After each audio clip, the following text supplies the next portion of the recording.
Hello বন্ধুরা, দেখো প্রাকৃতিক দৃশ্য যে কত সুন্দর।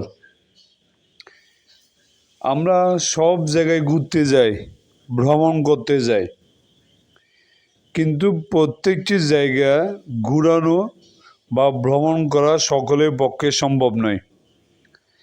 যাদের পক্ষে সম্ভব নয় তাদের জন্য আমি আজকে এই প্রাকৃতিক দৃশ্যটা তোমাদের জন্য ধারণ করেছি। বন্ধুরা, তোমরা দেখো কি সুন্দর সমুদ্র সৈকত,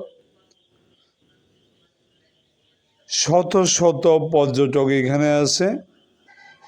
সবাই একটু অবসর বিনোদনের সময় আনন্দ পাওয়ার জন্য এখানে চলে আসে। বন্ধুরা, তোমরা দেখতে পারো কি সুন্দর একটা পরিবেশ। বন্ধুরা, তোমরা অনেক পর্যটক